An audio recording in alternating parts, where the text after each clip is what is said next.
Well, this is kind of awkward. Sorry to make you wait. I'm not sure where Barb is. She should have been on. Oh, wait. I think she's finally on. Barb, are you on? We can't hear you. It looks like we're connected. It says your microphone is off. How's that? There we go. Okay. We can hear you. You know, I'm late. I was so into watching your videos.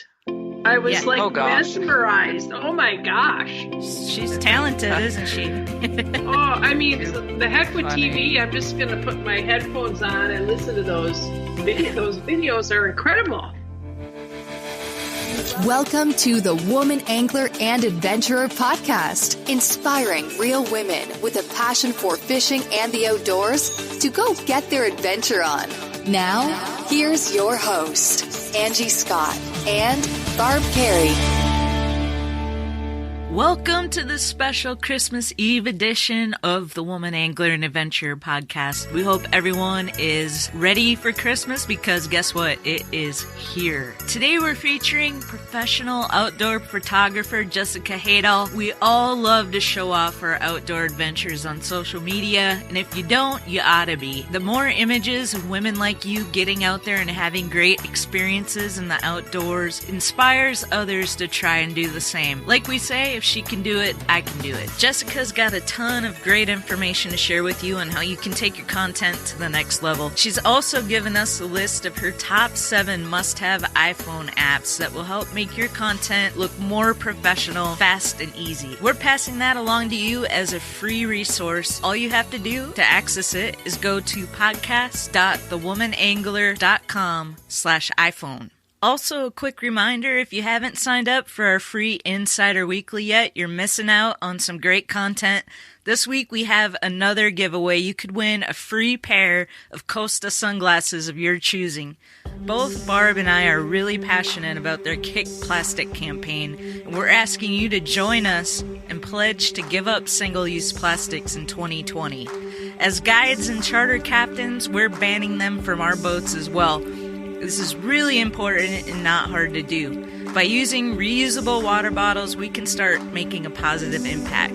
So make sure you're signed up for our Insider Weekly to be in the know of future giveaways. We feature pro tips, a woman of the week, and great recipe ideas, as well as some bonus content. So get signed up for that. We'll put links to this and the free resource from Jessica in the show notes for this episode, which you can find at thewomanangler.com/96. All right, this chat with Jessica is jam-packed with tons of great info, so let's get into it.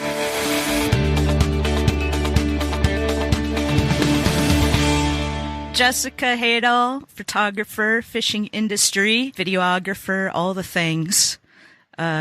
You're like one of only 2 female full-time photographers that we know of in the fishing industry. Is that correct? Yeah, I mean, that I know of. I'd love to find more girls that, you know, are part of this industry. But so far, there's just myself and one other girl named Jessica who actually lives here in Montana. And she's a incredibly talented photographer, writer. She's definitely in more of the fly side, and I kind of transcend both, conventional and fly. But there's only 2 of us, and there, you will see other women in some publications here and there, and they're starting to be more. But in terms of shooting full-time commercial work and stuff like that, I think there is only 2. If there's another one out there, send me a message. I'd like to meet you. And what are the odds that the 2 that we know of are both named Jessica and both in Montana? Yeah, actually, I had lunch with her the other day and I had to laugh. I'm like, you had to move to Missoula, didn't you? So, we're around the same age, but very different styles of shooting. And she is definitely a very accomplished writer. I really don't dabble in the writing aspect of it, but and then I don't think she really dabbles in the film aspect of it. So, we've got our strengths, and it's pretty cool to have another strong female in the industry leading the charge. And I guess the name Jessica is good luck, hopefully. Well, so let's get a little background on you. Like, how did you get into this whole thing, and specifically in the fishing world?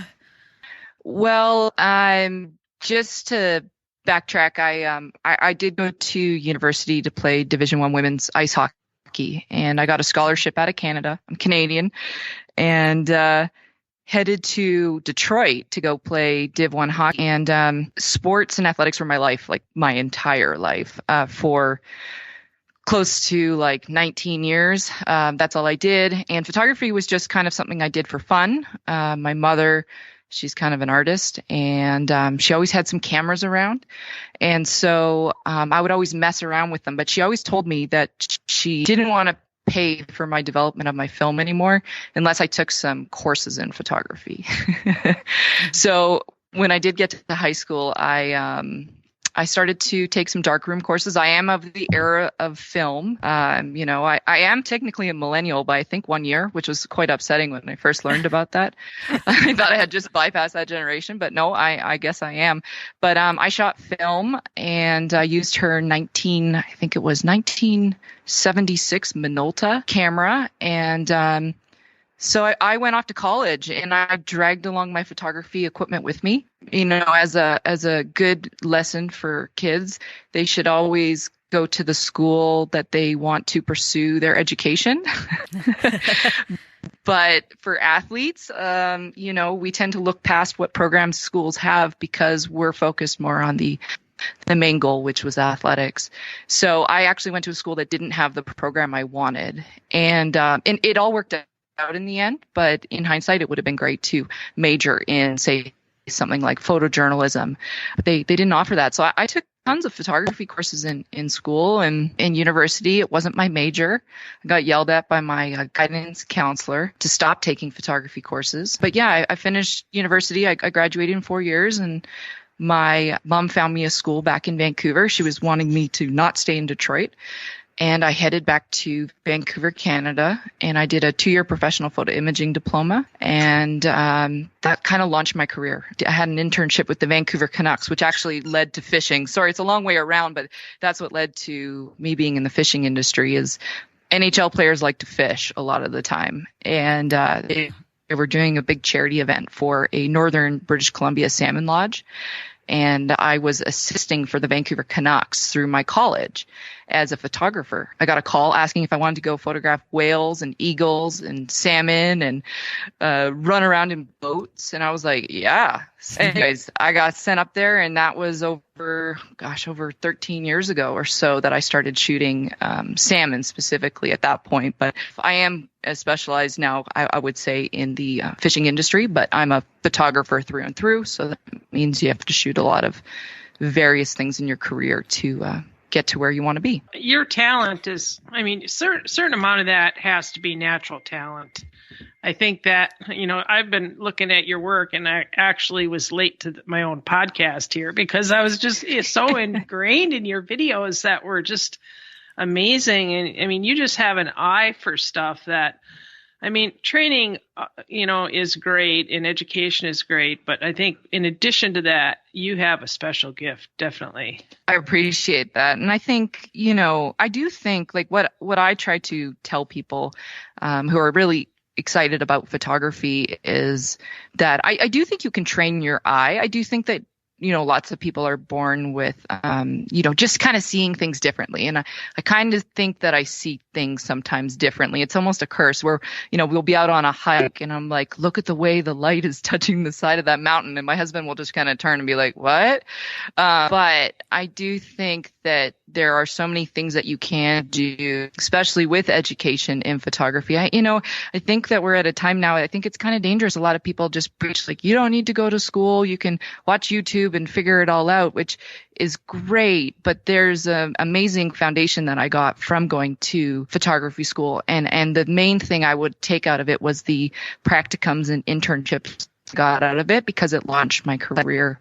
But yeah, I think through that and through kind of already having maybe a little bit more of a draw towards art stuff, it kind of helped me in my career. Well, I got to see some of behind the scenes because we were on the Rip and Hopper's adventure for the Redfish Roadie road trip, and you were doing some shooting for that. And it was just really cool to watch you work and pick out those things like, oh my gosh, the lighting right here is so good. We gotta take these right now. It was pretty exciting to see. And, I've been able to see some of your work from that. And I'm just, like Barb said, I'm just amazed at, your eye for that stuff. And I think you seem to have a talent for telling a story through your photos and your videos as well.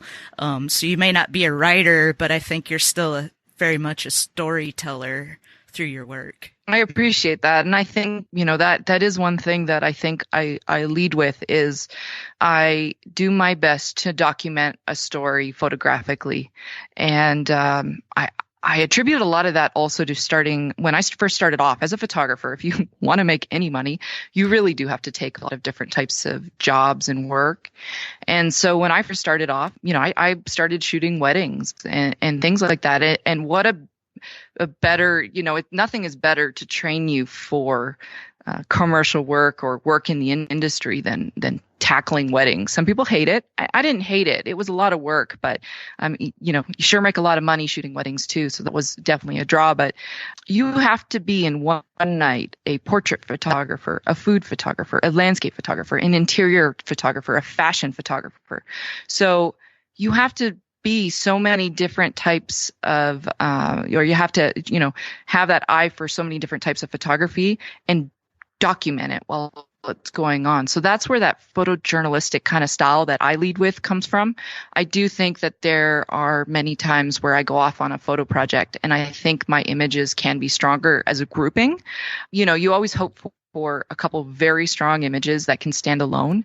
And then I think when you group them together, it really makes them much more powerful and tell a story. And I love that kind of photography. That's like what I get super excited about is documenting everything from like the old fisherman's hands to the different colors of the lures to the casting to the fish. So, there's so many aspects to draw off of. Well, I have a couple friends that are professional photographers, and it seems like this day and age, when everyone's cell phone is a camera and there's so much social media content and product content that's being thrown all over the place, that, like kind of the professional photographer, so to speak, has almost been watered down a little bit. And I think a lot of people working in that industry are having a difficult time, monetizing that just because there's so many people out there shooting with their cameras and do it for free. But I look at your work and there's clearly a difference. It's like I've known some professional photographers that have gotten frustrated by this time of just the way things are working. Yeah. And, there's a couple of things to that. First of all, this industry is super fluid and it's changing. And in years from now, who knows where we'll be in terms of social media and how it's going to affect us. One thing I hold true is I think that if you just hold your course and you stay very steady to that and you're open to new ideas, I think that your longevity in this industry will go a long way. There's a bubble on the social media cap and it's not going to last forever because here's the thing is if it's great for companies to save a couple bucks by getting images for free. And yeah, I've lost work because of that, because I charge a fee to come out and shoot. But what you're getting to hire a professional photographer is not just getting pretty images. You're getting someone who's going to show up with the right gear, with gear that works, with the right lenses, with the experience and the maturity level to go out there and actually accomplish the job. So many times, even like weddings, sometimes I've had people tell me like, oh, I hired my Uncle Bob and he did a terrible job. And I'm like, Well, yeah, I mean, you wouldn't hire me to fix your car because I'm not a mechanic. So, I do honestly believe that there is beyond value in still hiring a professional. And I think it does show through in the overall work. And I have companies who've said, oh, our photographer got hammered when they went to Iceland or something. And I'm like, well, yeah, you hired a kid out of college who's not a professional, not a mature adult. So, so it's okay. I will hold my course and I'll let all those people who give images away for free slowly fall out of the weeds and just keep on shooting. And I do think that, the major brands really do still hire photographers. I think in terms of social media content, there's a couple tiers. So they'll hire photographers for their catalog stuff or their main website stuff, and then fall in the content creators or the social media content creators who get gear, free stuff to give in images. And you know what? I want to be the person whose image is in the catalog rather than on the Instagram page. So I just think that we just gotta hold our course, and it will weed everybody else out. But along the way, like, I have no problem kind of sharing information and trying to be as helpful as possible to anybody who shows an interest in photography, because I think that my style of shooting and where I am in this industry is from having over a decade of experience. So I think that shows true in the imagery. And so I think you just have to be confident in your product and what you offer, and companies will see that. I love that about you, being so helpful. Like, I sent you an email asking you questions about like what I have and like what would I need to get started, and you just answered all my questions and was super, super helpful. And I love that you're confident enough to share this information with other people to help them, and not like, feel like you need to hold back all the secrets. All them secrets. Well, it's funny because when I first started, I was the only, female at an NHL hockey rink as an assistant shooting, in the old boys club. And that's truly what that photojournalistic shooting for newspapers, shooting sports. It's an old boys club. And it's a club of these photographers who started to see this younger generation, and they started to get a little bit scared because they weren't really willing to adapt. And there was no questions. You don't ask them questions because they won't give you any answers, because they were protecting their little nest egg, holding onto it tight. And so I always vowed after that experience of really having to figure everything out, YouTube really wasn't the place you would go to for, post-secondary education at times. So between my professors at my school and trying to get some ideas out of the man I was job shadowing for, it was really trial by error and figuring things out, which I think benefited me. But I always vowed that I would not be that person, because I think that photography through and through, whether it's a business for you or if it's just something you really enjoy doing, if it's a passion of yours, I think that there is absolutely no harm in trying to teach each other. Because if I teach you something, Ange, or if I teach you something, Barb, then what happens is I learn something as well. And so that's kind of how I break it down, is that I'm continually learning. I spend way too much time on YouTube at this point trying to, figure out some new techniques on how to do something here or there in the photography and film industry. But I think that open network of sharing is pretty incredible, and it can only really benefit all of us. We definitely want to encourage women out there, especially sharing photos from their, fishing outings and stuff like that, because the more we share that kind of stuff, it inspires other women, sees that, to get more involved in the outdoors, fishing, hunting, whatever it may be. And so that being said, do you have any quick tips or anything you could share for the more kind of social media amateur person out there who wants to put their best foot forward when they are posting these images?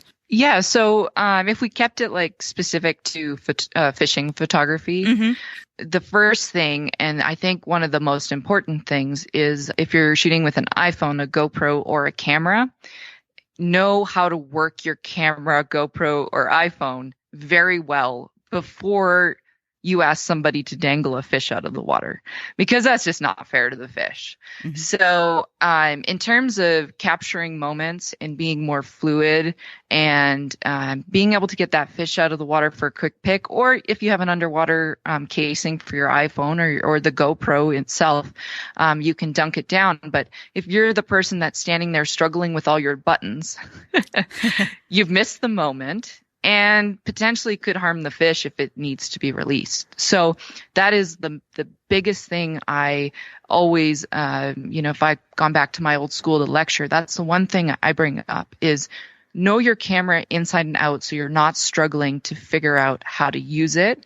And it's easy. You don't need to be on a boat and have fish at your access to learn your camera. Go for a photo walk. Sometimes when I've gotten a new camera, which I usually upgrade a new camera every year or so, I won't know all the features on it. So I will walk out into my yard with my camera and I'll go take pictures of trees and leaves and my driveway, things that you probably won't ever see up on my website, because my goal is to know how to work that camera, and there will be no hesitation and no delay when it comes time to take photos of that fish. So that's like the biggest thing. So if you have an iPhone, figure out what settings you need to have your iPhone set at. If you want to have one of those fancy apps that you can put your iPhone in manual mode, play around with that a bit, but get yourself to the point where when you pull it out of your pocket and there's a fish there or someone has a fish on the line, that, you can capture that moment. And then you won't miss it. And you'll automatically start to see your images get better with that, just because you're ready for that moment. So that's hot tip number one. Yeah, that's a good one. And then the other thing that I suggest is kind of have an idea in your mind of maybe what you want to capture. And a good way to do that is maybe go on Instagram, go on Facebook. If you're shooting video, go on YouTube and just kind of start to look at the photos that you really like and the photos that kind of make you stop and think like, oh, that would really be cool if I could catch an image like that of my best friend Joe or something, or my best friend, Melinda. That would be really cool if I could emulate that image. And I'm not saying to go and copy other people's work. I'm just trying to say that it's a really good way to grab and to have inspiration from other people. And before I go out on a fishing trip, I'm usually going online and looking and trying to see, okay, well, I really like that angle. Well, that could look actually really cool with this species of fish. Kind of go from there. I think that's an awesome thing. We have our phones in our hands almost 24/7. You can quickly jump on Instagram, go into the tag section and just put in like redfish or put in bonefish, and imagery will start to pop up, and maybe you can screenshot a couple things you like and just have them in a little folder on your phone and be like, that would be a cool shot to try to do.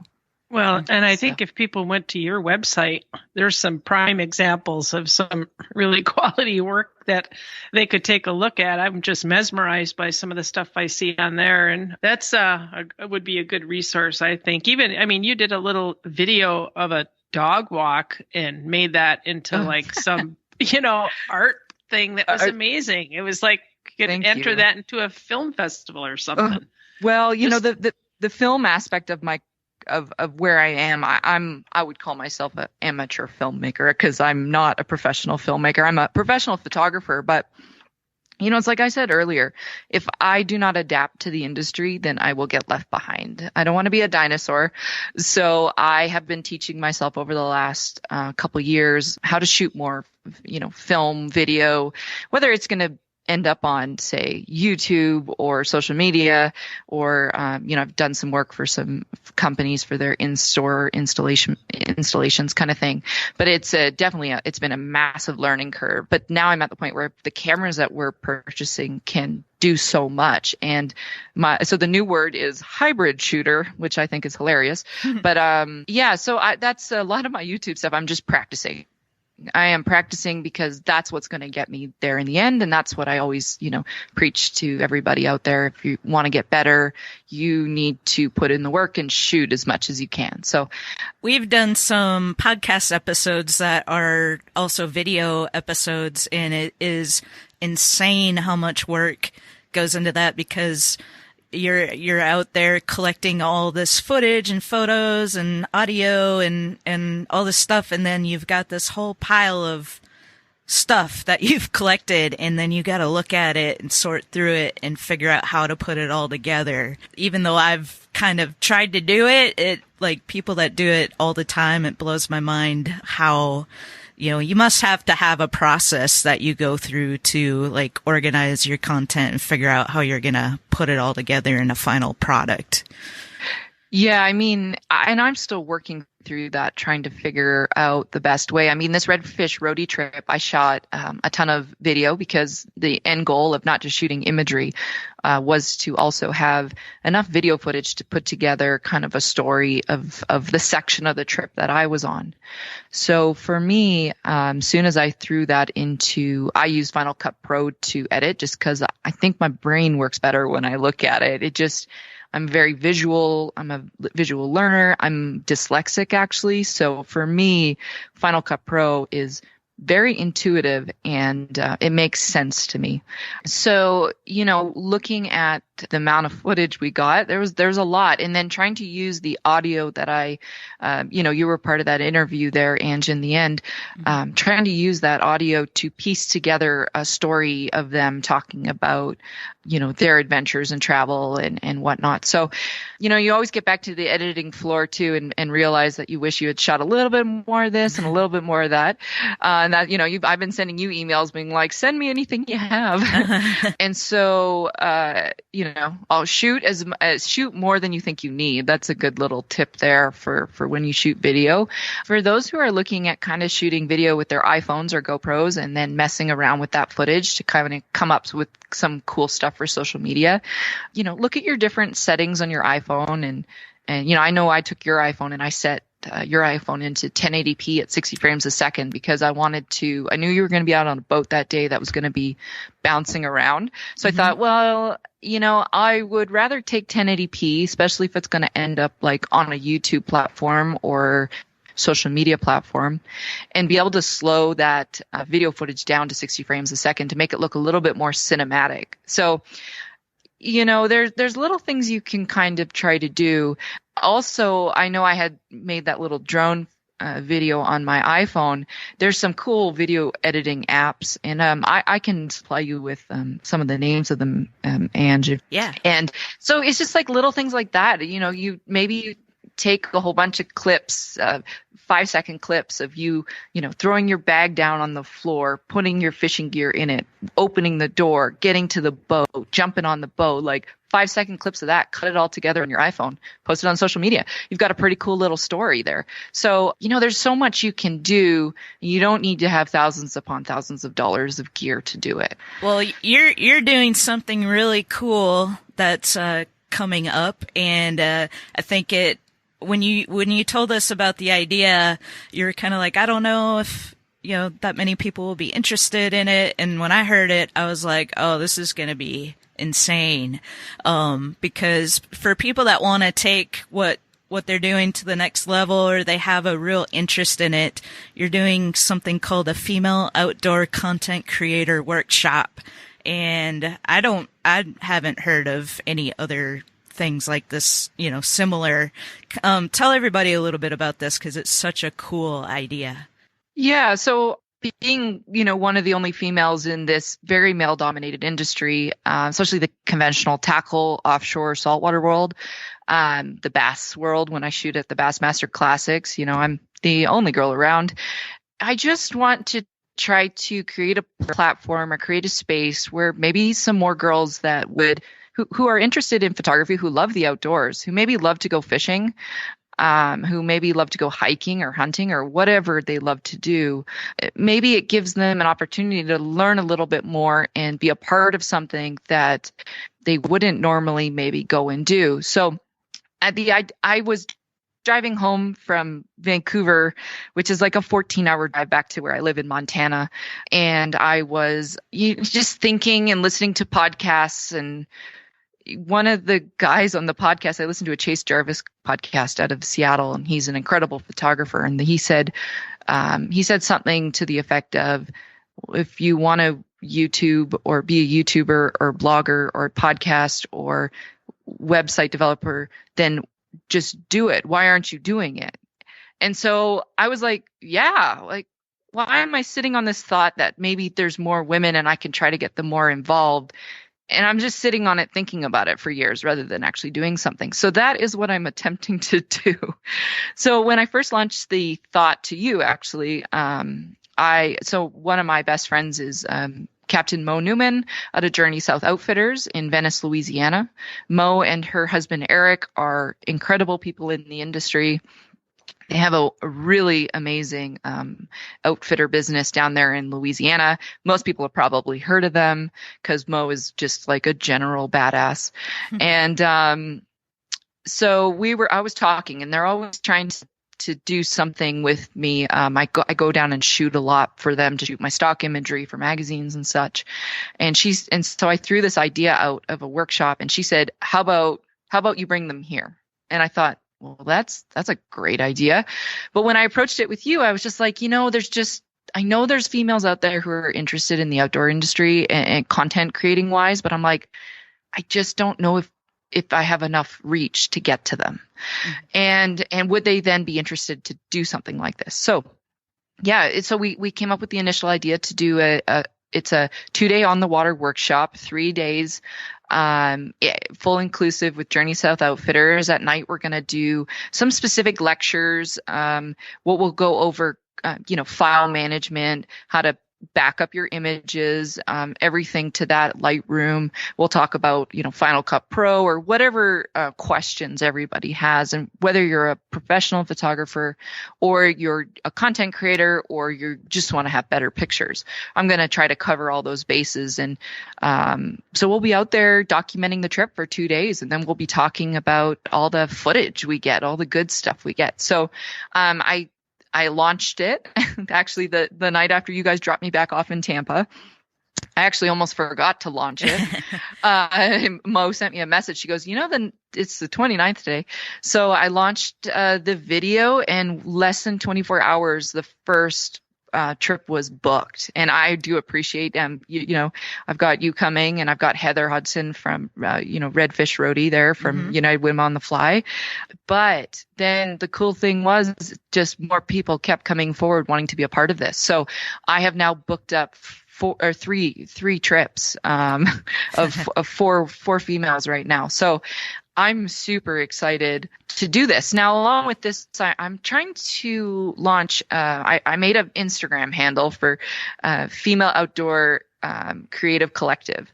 I want to try to create like a place where female photographers or video makers or, whatever kind of content you make in the outdoor space, maybe we have an area to put together kind of more of an educational based learning platform. So I started with the Instagram handle. I'm going to be working on a website this winter, and I would like to try to launch YouTube tutorials.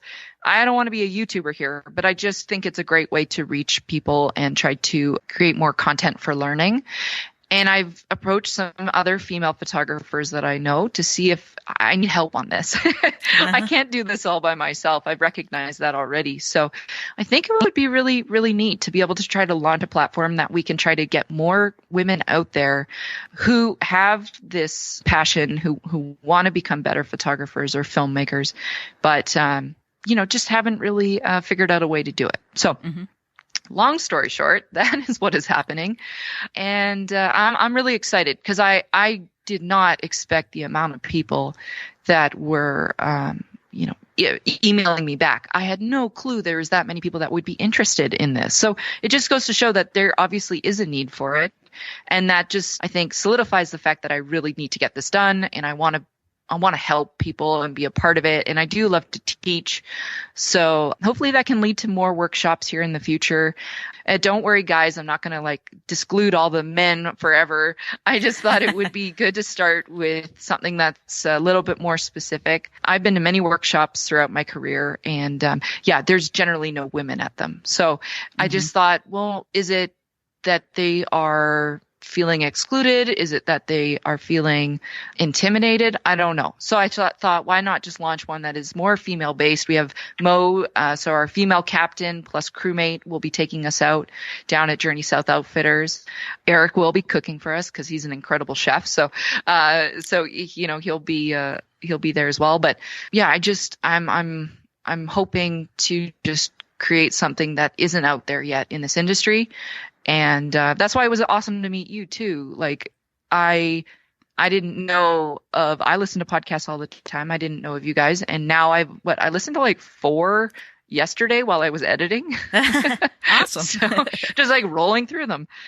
So I think it's, there is a benefit, I think, to having a woman only space like that. It just kind of allows a different learning, I think, for women, based on my experience in the fishing industry anyway. And hats off for you to do it. And what an opportunity for people that are into that thing and they really want to up it up a notch, because boy, you sure have the talent. I appreciate that. And, I just hope from here on out, I can see myself maybe transitioning a little bit into more teaching kind of role at this point. I still love my commercial shoots. I love doing magazine stuff. Like that's what drives me. But I really am a dork when it comes to photography. I love talking about photography and gear, and when people have questions I get like really excited, because then I know that they're about to get an earful of me talking about photography, and my husband does not want to hear anything about photography. So it's kind of a good outlet, and I think that it can only progress forward. And I know Rip from Dunn Magazine had asked if maybe I'd be interested in doing a lecture at Denver Fly Show on photography and fishing. So I'm excited to do that, and in January. And I just think hopefully we can progress forward from there. And if I can team up with some other photographers who are maybe specialists in their part of the outdoor industry, and then maybe we can offer some more well-rounded workshops that kind of touch on so many different aspects. And, and if you think about it, like, how many people get a chance to just do 2 days on a boat in Louisiana, documenting, from morning till, when we put that boat on the trailer in the late afternoon, early evening, just immersing themselves in it. They'll be really, you really get surprised with yourself when you immerse yourself in something like that. I used to go shoot landscape workshops in my spare time, because for me, photography is, a passion, and I love shooting landscapes. I don't get paid to shoot landscapes very often, but it's something that I absolutely love to do. And when I've gone to workshops and you immerse yourself from morning till night shooting landscapes, I mean, man, your imagery just improves and your eye develops. I mean, I just think it's super helpful. So giving these women an opportunity to maybe be out on a boat with just a whole bunch of women and have that time to do that, I hope it's going to be super beneficial for everybody. I'm super excited about it. I'll tell you that. Yeah, I'm excited for you.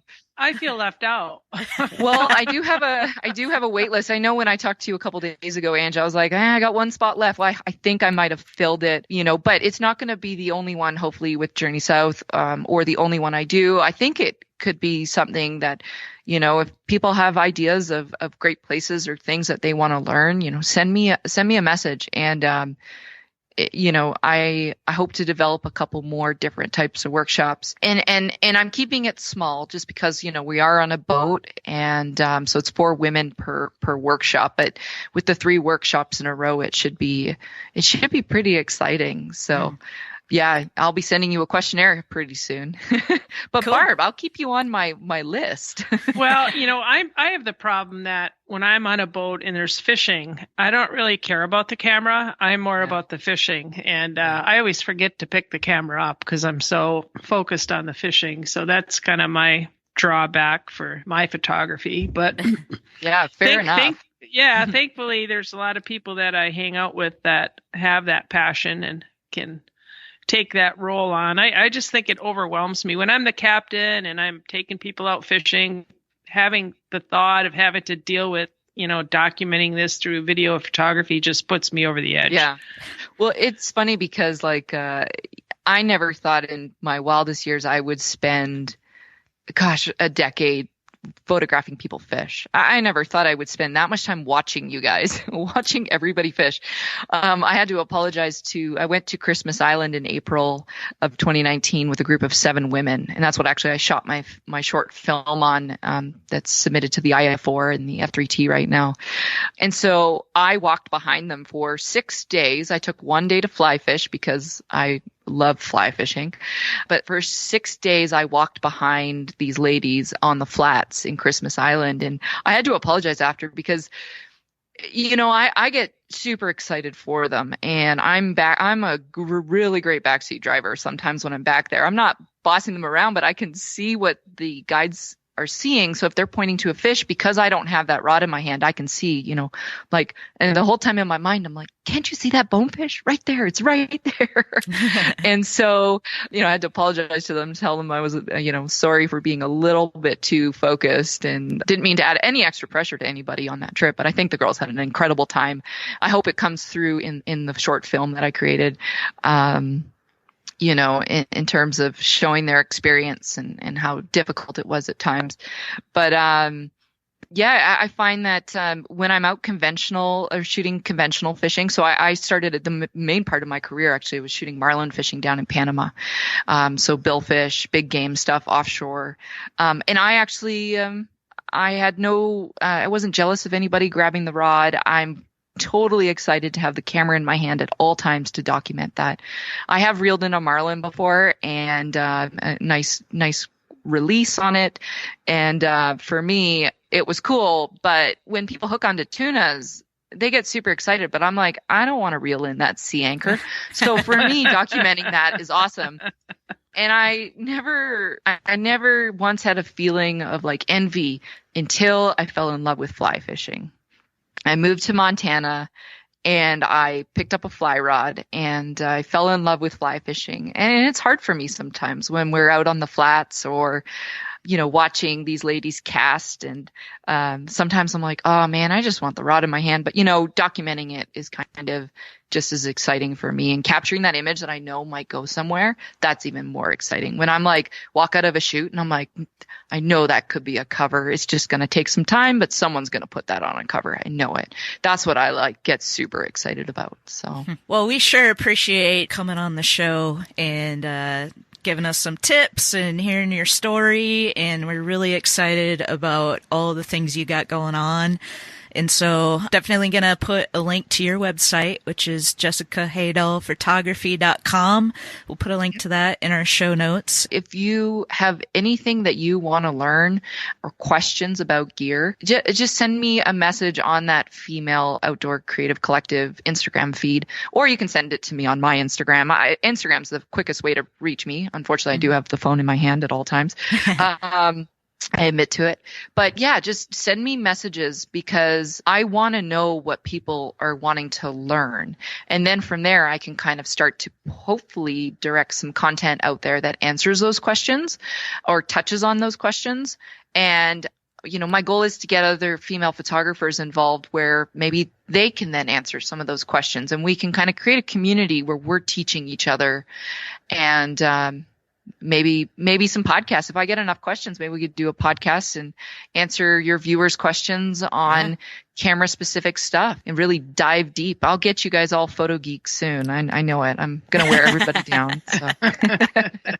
So I appreciate it though. Thanks guys for having such a great platform and kind of having a platform for women in this industry. It's so great to see, and it can only more people can get involved and it can only get better, right?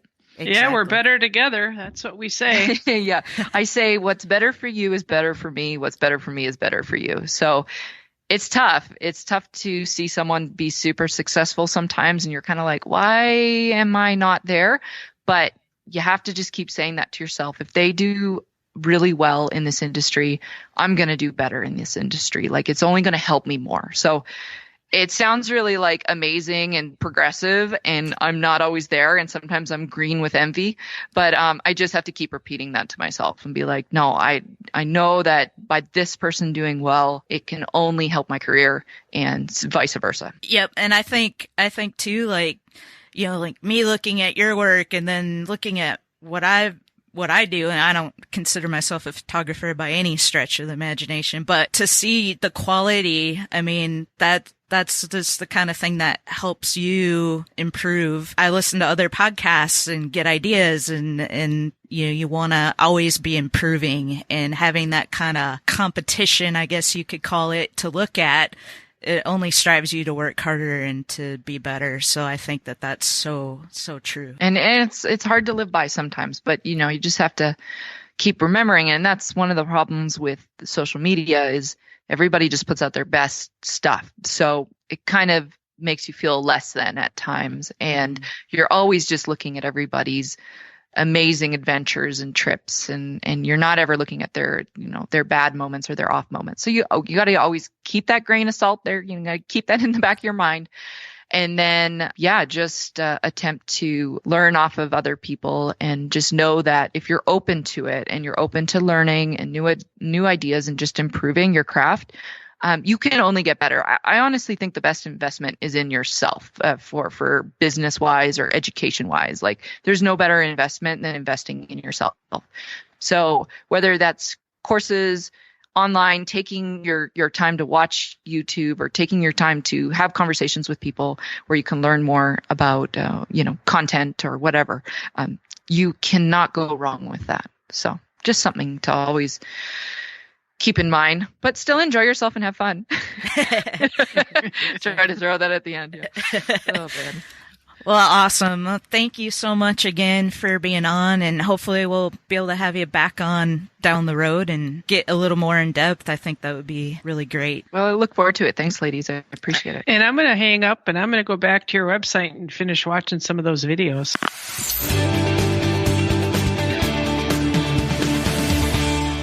Thanks for letting us into your lives this busy holiday season. We hope you all have a happy and a safe one. Don't forget to go grab that free resource of Jessica Haydahl's 7 must-have iPhone apps to take your photos to the next level.